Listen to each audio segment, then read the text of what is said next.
Hello everyone, in this video we will learn how to create vertical Excel chart. So let's start this in Excel and here you can see I have data.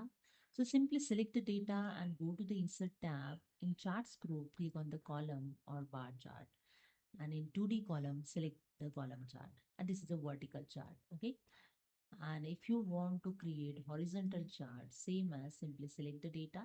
So I select here the data, go to the insert tab. In charts group, click on the same option and here select here the bar chart. Bar chart is showing in a horizontal. So select it and you can see vertical and horizontal chart is inserted. Okay.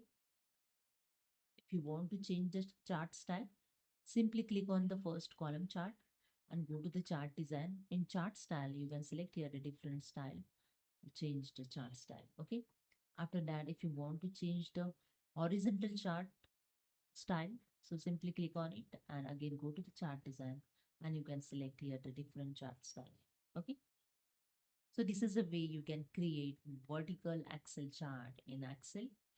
So hope you understood. If you like this video, please subscribe. Thank you so much.